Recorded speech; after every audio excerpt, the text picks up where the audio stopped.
In April 1980, 6 Arabistani terrorists took over the Iranian Embassy in London, capturing 26 hostages. I'm Robin Horsfall. I was part of the 60-man team that raided the building on May the 5th, 1980, and brought 19 people back. Our mission was Operation Nimrod, and this is how we did it.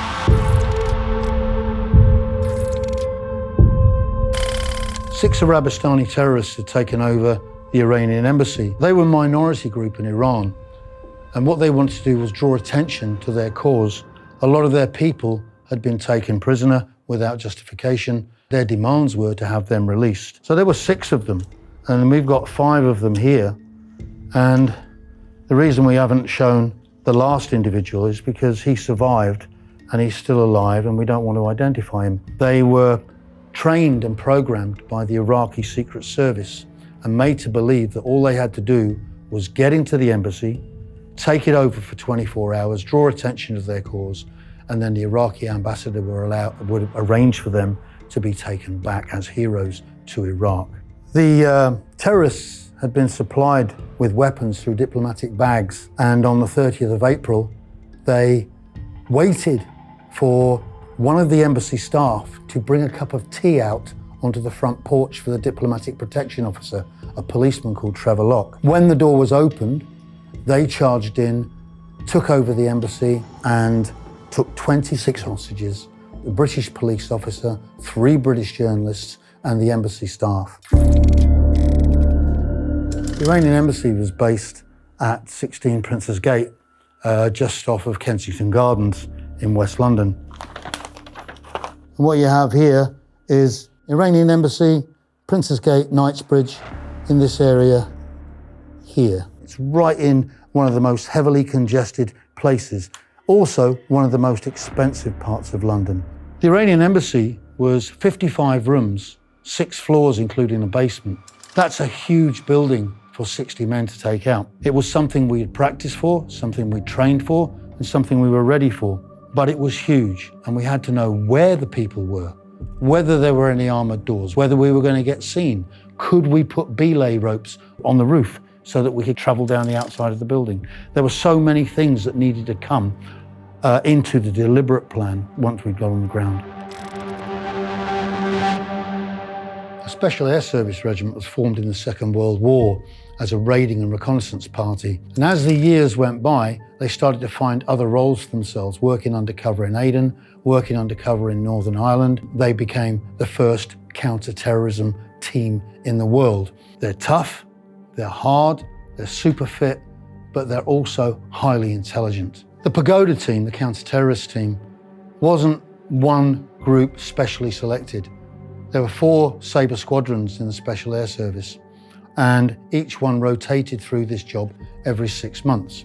The squadron, which is about 60 men, was broken down into 2 groups, the red team and the blue team. And those 2 teams were broken down between the assault and sniper groups. Because of the size of the building, 55 rooms, 5 floors and a basement, 6 floors, we had to combine everybody into one big team. During training, we would go through as many as 400 rounds of ammunition each every morning. We would place our own men into chairs and come in with live ammunition and shoot targets that were close to them. Under those circumstances, you build up an enormous trust between one another because your lives are in each other's hands constantly. The task of the negotiation team was to delay, to slow things down, to give us time to prepare a deliberate action. And we were given 5 days to do that. And on the 6th day, the incident happened. It's far more complicated than just the people in the building preparing to do the mission. You've got the headquarter group liaising with the government at Downing Street. There's a COBRA meeting, the Cabinet Office meeting, and they are there coordinating with our generals. There were lots of additional units in the building next door. First, it was the Metropolitan Police who were coordinating all their teams from there. They had snipers on the buildings around the outside, but we also had intelligence groups coming in, trying to put viewing aids through the wall. We also had plans being made to cover the noise of our surveillance groups. And that was carried out by putting a gasworks operator outside drilling in the ground, by redirecting the flights into Heathrow so that the aircraft were dropping their wheels over Kensington in order to create noise, and anything else that was going to be a noisy distraction. As the week progressed, we managed to get floor plans and blueprints of the building, which were extremely important because unbeknown to us when we first arrived, there were armoured windows and there were reinforced doors. And knowing that made it much, much easier for us to make the assault. We started to discover where the terrorists were holding the hostages, even though they were being moved occasionally. And so we started to get a picture of where the real danger points were, how we could make an approach, how we could make an entry, and what we were going to do and which directions we were going to go in once we entered the building. And each team had its own area of responsibility, its own floor. So having the plans for each floor was vital so that they would know what they were going to come across in a gas-filled, smoky environment. We were at the center of the intelligence network. So every time photographs came in of the terrorists, every time plans came in for the floors, every time new information arrived, it was put up on a board on the second floor. And we all had access to that, and we were all expected to go and memorize faces and places over and over again. And we were briefed at least twice a day on the developments. My role was to be one of the support operators on the back door. Reserves, we were called, but it was our job to go to any place in the building where support was required. So we had to get in on the ground floor, hold the back door, and then go to anywhere that needed our assistance. The equipment started with a simple black boiler suit, standard high-leg army boots, and an NBC, nuclear, biological and chemical, gas hood and jacket. An S6 gas mask is made of very heavy-duty rubber with perspex eyepieces. The filter on the side's removable, so that's what stops the gas. Here is where we tend to breathe through, and we can also speak and be heard through. We then wore a set of body armor, which was underneath a gilet. We had a knife strapped to the arm for cutting ourselves free from obstructions, an MP5 submachine gun, a 9mm Browning pistol, high-powered pistol with a 20-round magazine. We had pyrotechnics, which we called flashbangs, in pockets on the front of our body. Our communication devices, our radios, with a Pressel switch on the chest high up on the left and a throat mic below our equipment. On this particular day, the equipment we were wearing weighed over 40 pounds. We had to be able to climb ladders, jump through windows, abseil down buildings, wearing this equipment. As the days passed, we started to get information, vital information, from the hostages that were being released. We discovered that they had machine pistols, they had handguns, hand grenades, and there was a possibility of some explosives. Again, back to the more time we've got, the more information we've got, the safer we can make the mission. On the sixth day, the terrorists took Mr. Lavazani down to the ground floor, and Faisal executed him with 2 shots in the back of the head. The body was thrown out onto the front doorsteps and recovered by the Metropolitan Police. At that moment, Margaret Thatcher gave permission to William Whitelaw, the Home Secretary, to give permission to the Metropolitan Commissioner of Police, to give permission to the military commanders to carry out a military operation. So here I was, 23 years old. I'd done 3 tours of Northern Ireland, 4 tours of Northern Ireland already. I'd seen people die.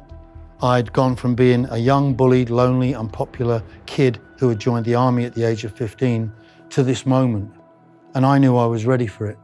And I remember as I was going towards the building, thinking, concentrate on your job. Don't worry about anything else. The deliberate plan had been formed. The plan was for us to silently approach our different entry points on each floor. When we got to those entry points, we were to place charges on the windows and doors that we were going to go into. And then when we were ready, the commander would give go, go, go. We would initiate all our devices at exactly the same time and enter all the floors at exactly the same time, creating a great deal of shock and surprise. Unfortunately, it didn't work out that way. As we were approaching the building, I was looking up and watching one of our teams abseil down the back of the building onto the rear floor balcony. One of the descenders put his foot through a window. At that time, Salim, the terrorist leader, was on the telephone. He said to the hostage negotiator, Max Vernon, that he'd heard a suspicious noise and that he was going to investigate. At that time, the commander knew that the approach had been compromised and gave the go, go, go early. The famous footage that most people have seen of the team on the front of the building climbing over the balcony, placing a charge and then exploding it while they're only a few inches away from it, was carried out at that speed because all of a sudden everything had to be done in a hurry. On the rear door, on the ground floor, this is the rear door balcony, but below that is where I am. We don't have time to place our charges. So Bob Curry comes along with a massive, great big 8-pound sledgehammer and just takes out the patio doors with a sledgehammer, and the team go in to the ground floor. Up above, they've gone in through the roof, they've gone in through the front window, they've gone in through the rear balcony. The man who has compromised the approach has got stuck on his rope above the window, as you can see here. On top of that, he's also got the pressel switch for his radio depressed by his glove. So there is no communications. The team have descended beneath him, gone into the building, thrown their pyrotechnics in, and the curtains around the windows have caught fire. I'm watching this. They go in, I see 3 bullet holes appear in the window above my head. I'm looking up at Tom hanging on the rope. The curtains have caught fire. He's now getting burned by the flames from the curtains. So he's kicking himself out away from the wall. All anybody can hear on the radio is him screaming as he burns. The commander, Hector Gullen, at that moment must have been thinking that everything had gone wrong. He had no communications. All he could hear was a man screaming down the radio, and he'd had his approach compromised. Visually, it looked terrible. I was looking up at Tom burning. The guys on the roof were trying to cut him down. Tommy Palmer, over here on the left, as he's gone through the window, his head caught fire.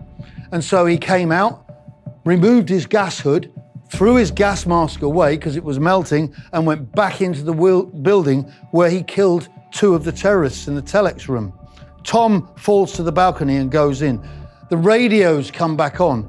Hector, believing it's all gone wrong, says reserves go in. So me and my partner, Jin Jung, we go in through the back door as fast as we can, expecting all hell to be letting loose. And yet, it's organized on the inside. It's exactly how it should be in a training exercise.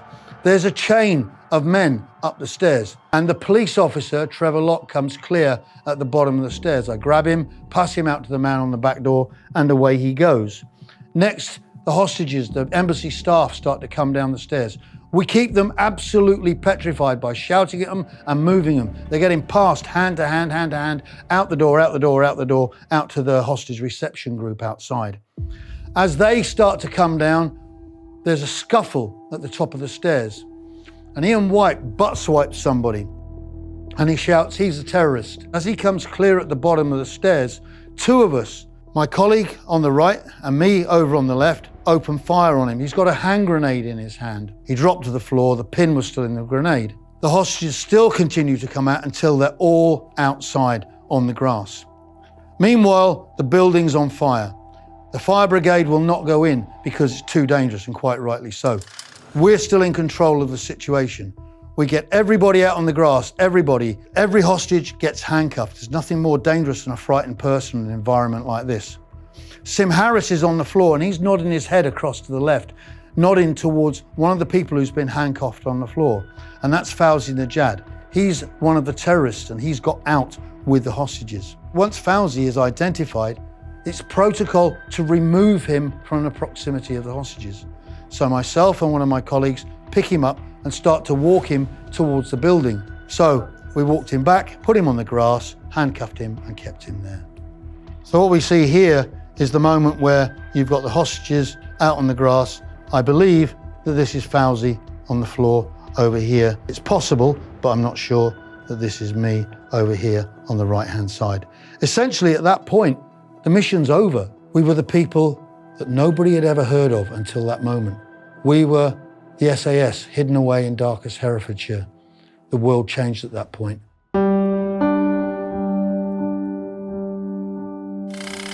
The mission took 7 minutes from the go, go, go to the time we had everybody out of the building. There had been 26 hostages in the building to begin with. That was reduced to 20 by the time we did the assault. One of the hostages was murdered by the terrorists as we made the entry. 19 were rescued alive. 5 terrorists were killed and 1 was captured. Once we'd completed the job, Willie Whitelaw came to visit us, the Home Secretary, and he wanted to take us outside to parade us to the world's press.